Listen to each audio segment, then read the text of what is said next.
Laisse-moi te raconter un autre témoignage. Ça, c'est le témoignage de l'une de mes filles qui est fidèle dans l'église que je dirige par la grâce de Dieu. Écoutez-moi bien, s'il vous plaît.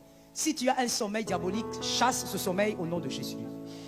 Oui, maman, parce que franchement, en ce moment, le sommeil là, il est diabolique. Tu chasses ça au nom de Jésus. Parce que c'est important, ce que je vais te dire, surtout si tu es jeune sœur, tu n'es pas encore mariée, peut-être que c'est pour te délivrer de quelque chose. L'obéissance à Jésus, on gagne toujours. Même si apparemment, tu es en train de perdre, on gagne. Qu'est-ce qui s'est passé avec ma fille? Je l'ai connue il y a maintenant peut-être 8-9 ans. Elle est venue un jour à une conférence des femmes que j'organisais. Et à l'époque, elle priait dans une autre église. Alors elle est venue assister. Elle est venue encore le deuxième jour. Et puis elle a dit, il faut que je parle avec le pasteur. Elle vient me voir et on a parlé. Et elle me dit, j'ai un problème. Mon problème, c'est que je suis fiancée, mais mon pasteur, il ne veut pas bénir le mariage. Il dit qu'il n'est pas convaincu. Mais moi, Dieu m'a donné des signes. Ah, ma fille, il faut répéter ça. Et Dieu m'a donné des signes. Vous savez, avec les filles, les sœurs célibataires, vous, quand vous êtes fiancés, vous avez toujours des signes. Ah, papa, je veux dire, vous avez toujours des signes. Vous avez des colombes. Non, vous savez, moi, quand je dormais, j'ai vu cet homme-là en train de me tenir la main. On courait vers la plage. Ah bon, c'est pour te noyer. Tu as vu la plage là? C'est pour te noyer. Vous courez vers quelle plage? Et puis moi j'ai toujours posé la question, c'est quelle façon de faire? Lorsqu'on est amoureuse, on ne demande pas des signes à Dieu. Parce que ce n'est pas Dieu qui va te parler, c'est ta tête. Voilà pourquoi quand on est engagé, on veut s'engager, on demande à une autre personne de spirituel. Priez un peu pour ce cas, papa, priez pour ce cas, maman, priez. Parce que toi, comme ton cœur est déjà parti, dans la nuit, tu vas voir les effets de ton amour dans les songes. Oh non, je l'ai rêvé, il m'a donné un chapeau. Ça veut dire quoi? Comme toi, tu es devenue Joséphine, tu interprètes les songes. Ça veut dire quoi le chapeau qu'on t'a donné? J'ai dit à la fille, j'ai dit, mais si ton pasteur ne veut pas bénir, comment tu vas faire pour te marier? Il dit, non maman, moi j'ai vu trop de signes. Moi je sais, c'est lui. Moi je sais que le pasteur ne veut pas que je me marie parce qu'il veut que j'épouse l'un de ses fils à l'église.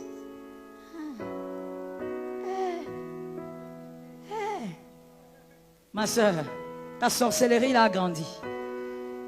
Je lui ai dit, écoute, tu ne peux pas être heureuse si celui que tu as appelé ton pasteur pendant des années ne bénit pas ton mariage. Et lorsqu'un père ne voit pas clair, toi ne penses pas que tu as vu. Moi donc je te conseille que tu dois quitter cet homme. Ah non, maman, pourquoi tu n'as même pas prié? Prie d'abord, que Dieu te montre. Je dis, oh, il y a certaines choses pour lesquelles on ne prie pas. Quand ça a mal commencé, ça va mal finir. Ah, il y a beaucoup de célibataires qui ne veulent pas dire amen ici. Quand ça a mal commencé, ça va mal finir. Quelque chose qui a mal commencé, on ne prie pas pour ça. Non, mais écoutez, maman, priez d'abord que le ciel s'ouvre. Le ciel est déjà ouvert. Mais je ne veux pas prier pour ça parce que ça a mal commencé. La fille n'était pas contente ce jour-là, elle est sortie. Et j'ai remarqué qu'elle ne venait plus aussi aux conférences. Après quelques temps, peut-être même une année, j'ai vu elle a commencé à reprendre. Elle venait, mais je regardais bien. Je ne voyais pas l'alliance. Je dis, qu'est-ce qui s'est passé? Je regarde, je dis, pourquoi sur le doigt là il y a... Bon, peut-être qu'il y a des gens qui n'aiment pas mettre l'alliance, peut-être. Je ne posais aucune question. Elle venait, 2 ans, après un jour, elle dit, maman, il faut que je te parle au bureau. Je dis, ah bon, il faut venir. Elle vient, elle me dit, je lui dis d'abord, est-ce que ça va? Vous savez, les gens de femmes comme ça, quand elles n'ont pas obéi, quand elles entrent au bureau, elles ne parlent pas. Ça veut dire, elle dit qu'elle veut te voir, mais elle ne dit rien. Elle attend que toi tu commences. Je lui dis, mais ça va ton mari? Ah maman, il faut laisser ça. C'est quoi? Pourquoi tu pleures? Non maman, c'est qui m'est arrivé. J'ai failli mourir. Ça veut dire quoi? Oh non, finalement je me suis mariée. Et quand je me suis mariée, je suis allée vivre avec mon mari. Et mon pasteur, le jour où je me suis mariée, elle s'est mariée dans une autre église. Parce que son pasteur a refusé de bénir. Elle est allée dans une autre église. J'ouvre une parenthèse pour dire malédiction. Non, je dis malédiction. Lorsque dans ton église, on ne veut pas te bénir, toi tu changes d'église pour qu'on te bénisse. Mademoiselle, dans la vie, il n'y a pas que le mariage. Il faut se marier, mais être heureuse dans ce que tu es. Ah, j'entends les célibataires. Je veux entendre encore les célibataires. Il ne suffit pas de se marier. Il faut se marier et être heureuse. Sinon, tu vas te marier, mais tu vas commencer à venir dormir ici tous les jours. On ne te comprend pas. Ta maison, c'est devenu ici. La femme s'est mariée et elle est restée chez elle. Elle a fait 1 année dans ce mariage. Mais regarde pourquoi elle a fui. Oui, elle a fui, maman. Il n'y a même pas eu divorce, quoi. Elle a fui. Pourquoi elle a fui? Une nuit, elle a fait un songe. Elle a vu un homme en train de lui dire: pourquoi toi tu dors toujours alors qu'on veut te tuer? Elle s'est réveillée. Elle a dit: c'est quel genre de chose ça? Elle regarde, elle veut raconter à son mari n'est pas là. Elle dit: bon, certainement qu'il est allé aux toilettes. Elle se rendort. Elle se rendort même sans prier. Après quelques jours, elle fait le même songe. Toujours un homme. Que quelqu'un lève la main et dise: Dieu est bon. Toujours le même homme. Jésus est un Dieu de grâce. Il vient, il dit: pourquoi toi tu dors quand on est en train de te tuer? Elle se réveille encore. Elle dit: où est cet homme que je lui raconte? Quand elle se réveille, maman, l'homme n'est jamais là. Au nom de Jésus ce soir, que Dieu sorte une célibataire d'un chemin tortueux. Sors de ce chemin-là. Si cet homme-là est mystique, sors de ce chemin. Elle a vécu ça pendant 5 nuits. Et finalement, elle a dit: non, je ne comprends pas. Pourquoi moi je fais toujours des cauchemars? Et quand elle se réveille le matin, elle veut dire à son mari: l'homme est toujours pressé. Parce que l'homme, il travaille dans une grande boîte, il est toujours pressé. Non, j'ai pas le temps, moi je dois partir. Et donc elle n'a jamais le temps de raconter. Et elle, évidemment, comme toutes les jeunes mariées, elle trouve ça normal, maman. Les jeunes mariées les trouvent bien bizarres. Jeune mariée, elle-même elle est bizarre. Et finalement un jour, elle fait encore le même rêve. Elle se réveille. Elle avait même commencé à déprimer maintenant. Parce qu'elle ne pouvait pas parler à ses parents. Elle avait peur de la réaction de ses parents. Elle ne peut pas aller chez son pasteur, ils sont mal séparés. Elle est restée dans son coin. Elle commençait même à déprimer. Elle commençait à avoir la dépression. Et un jour, elle s'est réveillée avec le même songe. Elle dit: trop, c'est trop. Et maintenant, elle a quand même l'idée de prier. Mais 1 mois ou 2 mois après les songes bizarres, elle se réveille. Elle commence à faire les 100 pas dans la chambre. Elle prie. Et puis elle dit: mais tiens, où est cet homme? Je te raconte une histoire. Cette fille est dans l'assemblée. Ce n'est pas l'histoire d'un film. Quand on dit aux femmes: connectez-vous au Saint-Esprit, certaines erreurs tu ne les commettras pas. Dieu ne permettra pas, parce que le Saint-Esprit te parlera. Tu n'arriveras même pas devant l'autel pour qu'on prie pour toi. Elle dit: je vais chercher un peu cet homme. Et puis elle s'avance. Elle regarde un peu dans les pièces. L'homme, il n'est pas là. Elle dit: mais elle est allée où? Il est tard. 1 heure passée. Le Seigneur. Il dit: j'ai oublié de regarder dans la salle de bain. Elle va maintenant dans la salle de bain. Elle ouvre. Mais elle ne voit pas un homme. Elle voit une chèvre. Elle ne voit pas un homme. Une chèvre.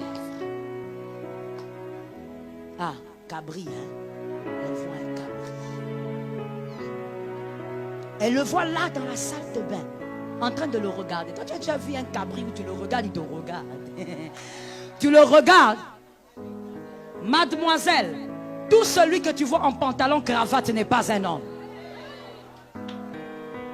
Quand je te dis reste connecté au Saint-Esprit, obéis au Saint-Esprit. Dieu passe par ton pasteur aussi pour t'expliquer des choses. Il passe par ton pasteur pour te révéler des choses. Dieu n'explique pas tout. D'ailleurs, un vrai fils de Dieu, et même dans la société, un vrai fils, c'est celui qui sait obéir sans poser des questions. Ah oui. Elle trouve un cabri en train de le regarder. Elle aussi qui dit. Elle panique. Elle tombe. Maman, tu tombes, tu vas te réveiller seule. Oui, elle est tombée, elle s'est évanouie, elle s'est réveillée seule. Et quand elle s'est réveillée, le cabri là. Elle est allée dans la chambre. Elle a commencé à crier, à pleurer, à gémir. Elle a tout fait. Elle s'est fatiguée de pleurer. Ça vous est déjà arrivé de vous fatiguer de pleurer? Oui, elle s'est fatiguée de pleurer. Et finalement, elle était là dans le coin d'une chambre en train d'attendre. Et brusquement, elle voit son homme qui vient. Vers 5 heures, Son homme lui dit, qu'est-ce qu'il y a?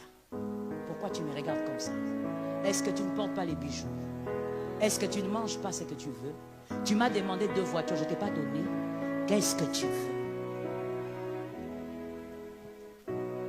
Elle était tellement terrifiée que cet homme n'a même pas nié, qu'elle a commencé encore à pleurer. Le monsieur lui dit, tu parles, tu deviens folle, tu te tais. Il s'habille, se cravate bien et il va au travail. Cette fille a vécu l'enfer pendant 1 année. Elle était devenue à un moment pratiquement folle. Elle était là. Sa famille ne venait pas à la maison parce que son mari avait donné des instructions. Le pasteur ne pouvait pas arriver parce qu'ils s'étaient mal séparés. Elle était là, en train de déprimer. Jusqu'à un certain moment, il y a l'une de ses amies qui dit, mais pourquoi on ne voit plus telle? Comment ça se fait qu'on ne la voit plus? Même dans les circuits là, on se voyait, on ne la voit plus. Et elle est allée toquer, aller chez elle. Et quand elle arrive chez elle, elle trouve son ami dehors, mais comme en train de rêver, comme en train de baver. C'est son ami qui l'a aidé, qui l'a ramassé ce jour-là, qui a dit, on va chez papa. Ils sont allés chez leur pasteur. Le pasteur est en train de recevoir sa fille moribonde. Il ne comprend pas ce qui s'est passé. La personne qui avait refusé d'obéir a introduit encore d'autres personnes dans des jeûnes et dans des prières. On a dû prier pour elle pendant des jours. Je parle de son pasteur, c'était même pas moi. Pendant des jours. Et pendant ce temps-là, son mari, il est calme dans son coin. Il dit, de toutes les manières, elle va revenir ici. J'essaye maintenant de raccourcir l'histoire parce que je t'ai parlé de l'essentiel. Au finish, son mari est allé dire à la famille, si ma femme ne revient pas, quelqu'un chez vous va mourir. Je dis à quelqu'un, comment un homme d'autrui, d'une autre famille, il vient chez vous, il commence à vous intimider. Sors un peu de cette vie-là. Je dis à quelqu'un, sois spirituel. Je dis à une femme, sois spirituelle. Je dis à une femme, sois puissante. Je dis à une femme, sois remplie d'onction. Ah, je croyais que je parlais à une femme. Sois remplie d'onction. Sors de la bassesse. Sois une femme de prière. Sois une femme de jeûne. Sois une femme consacrée. Sois une femme d'obéissance. Que personne ne vienne te pointer le doigt. Qu'un occulte n'ose jamais te défier. Qu'avant même de te défier, il sache que toi tu pèses. Ah, qu'une femme me dise, je dois peser. Ah, dis à une autre, je dois peser. Tu dois peser spirituellement. Est-ce que quelqu'un m'entend? Que quelqu'un ne vienne pas là. Il vient épouser ta fille, or il a des calculs diaboliques. Moi j'aime bien parler de cette histoire, parce que cette histoire, quand j'y pense aujourd'hui, gloire à Dieu, parce que des fois quand on pense à certaines choses qui se sont passées dans le passé, aujourd'hui, on dit, Jésus, tu m'avais aidé. Jésus, tu m'avais aidé. Mais en ce temps-là, je ne souriais pas en parlant. Un jour, j'étais au culte. Il y avait intercession. Et j'étais avec les intercesseurs en train de prier. On priait. Tu vois, quand tu as les ailes de la prière, là. Quelqu'un me dit le zèle. Tu es là en train de prier au nom de Jésus. Jésus, je t'aime, je te donne tout. Il y a des chansons qu'il ne faut pas chanter si tu n'es pas prêt. Jésus, je prie. Je dis, Seigneur, c'est toi qui es grand Dieu, c'est toi qui es puissant. À un moment donné, je vois mon mari en train de regarder vers les claustrages. Je dis, c'est quoi encore ce signal-là? Il regarde encore et puis moi je dis, ok, je comprends que je dois sortir. Je sors et puis il me dit, Dieu m'a dit, quand cette phrase-là commence, il faut commencer à intercéder dans ton âme. Au nom de Jésus, au nom de Jésus, au nom de Jésus, au nom de Jésus. Dieu m'a dit que nous allons prendre notre voiture, la seule qu'on avait. Nous allons la prendre. Nous devons aller donner cette voiture à notre Père spirituel. Je l'ai regardé. Pardon. Il faut répéter. Dieu m'a dit, on doit donner cette voiture. On n'en avait pas deux. Et avant d'avoir cette voiture-là, on était des piétons pendant longtemps. Et puis il me dit, écoute, si tu doutes, il faut peut-être qu'on prie, que tu pries aujourd'hui et demain. Comme ça, Dieu va te parler. Même la manière dont il me l'a dit, c'était comme pour dire, Dieu lui-même va s'occuper de toi. Je regardais, je dis, non, je prie pas. On part. Dis, on part. Je vais dire aux intercesseurs de terminer. On part. Je suis parti. J'ai dit aux intercesseurs, il faut clôturer. Nous sommes montés dans la voiture. il était au volant. Jusqu'à la maison de notre père spirituel. Personne n'a toussé. Personne n'a même dit, il fait chaud, froid. On était muets. C'est qu'il avait dans son cœur. Je sais qu'il ne sait pas. J'ai commencé à réfléchir. J'ai dit, maintenant, ma fille va encore commencer à aller à l'école à pied. Alors qu'on avait déjà résolu ses problèmes. C'est quoi même cette affaire? C'est quoi cette histoire? On est arrivé. On a klaxonné. Tu sais que pendant qu'on klaxonne là, tu n'as même pas envie que les portails s'ouvrent. Donc quand la sentinelle vient ouvrir, donc toi tu te dis, mais pourquoi il est venu le gars là? Il ouvre. Oui, non, nous sommes venus voir notre père spirituel. Ah bon? Entrez. Nous sommes entrés. Et on entre dans le salon. Les deux parents étaient là. Tiens, vous êtes venus, alors ça va? Tout souriant. Mais nous, maman, tu connais la position du drapeau. Autant que je te dise, il y a des offrandes qu'on donne avec larmes. Si tu n'es pas encore arrivé à ce niveau-là, ma soeur, mon frère, tu n'as pas encore commencé à donner. Je n'ai pas entendu les amens. Hein. Il y a des choses que Dieu vous demande, vous obéissez, mais il n'y a pas le sourire. Malgré l'amour que tu as pour Dieu, il n'y a pas le sourire. On arrive là, et puis ils disent, mais comment vous êtes comme ça? On dit, non, on est venu obéir au Seigneur. Ah bon? Qu'est-ce qu'il y a? Alors maman avait vu tout de suite, heureusement que maman était là, vraiment. Maman avait vu tout de suite qu'on n'était pas bien. On m'a dit, asseyez-vous d'abord, si vous voulez de l'eau. Non, je ne peux pas. On n'a pas soif, maman, on n'a pas soif. Je regarde mon mari, je dis, tu veux de l'eau? Non. Personne n'a soif. Parce qu'on se pose la question, Seigneur. Donc Seigneur, tu nous ramènes à zéro. Seigneur, toi tu as dit que tu fais avancer, mais là tu nous ramènes à zéro. Mon mari dit au père spirituel, il dit voilà, Dieu m'a dit. Et nous sommes convaincus. Voilà les contacts. Les parents nous ont regardés. Ils ont dit, ah bon? D'accord, mettez-vous à genoux, on va prier. On s'est mis à genoux. Tout ce qu'on avait dit ces jours-là, je ne sais pas. Je ne sais pas. Parce que j'étais à genoux, mais je n'étais pas là. J'étais à genoux, j'étais en train de calculer déjà les retours à pied. J'étais à genoux, mais je suis en train de calculer ma fille. Le lundi, elle ira à l'école. Comment? Je n'étais pas là. Ils ont dit Amen, Amen. On s'est levé. Maman, je lève comme ça, les pieds tremblent. Comme si tu as des problèmes au niveau des jambes. Et finalement, notre père dit, je vous raccompagne. Dit d'accord. Il nous raccompagne. Il a démarré sa voiture. On est monté dans sa voiture. On a vu notre voiture qui était là, qui était en train de rester. On est parti. Ils nous ont déposé devant le portail de la maison. On est descendu. Au revoir papa. Au revoir, que Dieu vous bénisse. Vous avez obéi à Dieu. On a dit Amen, Amen. Je reçois. Amen. Je reçois sur la tête, sur les pieds. Je reçois.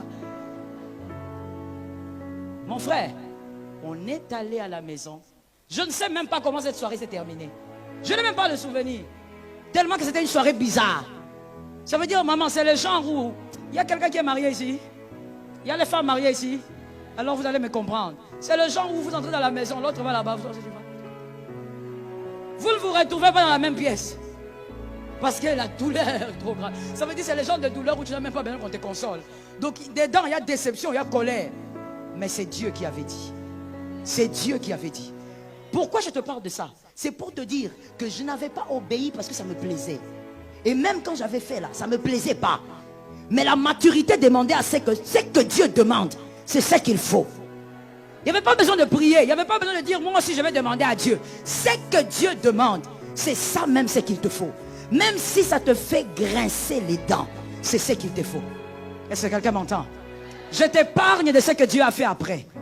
Mais je te dis seulement que quand Dieu te demande d'obéir, tu finis par dire, tu avais raison. Aujourd'hui, écoutez-nous les femmes dans l'église, c'est que nous voulons. Nous voulons avoir des naissances sans grossesse. Il n'y a pas de naissance sans grossesse. Il n'y a pas de naissance sans maturation. Est-ce que quelqu'un m'entend? Tu veux porter un bébé qui sort de tes entrailles, mais porte la grossesse. Tu veux sortir un enfant de tes entrailles, mais tu dis, moi je ne supporte pas les malaises. Moi je ne veux pas tomber enceinte. Mais alors tu n'auras pas d'enfant.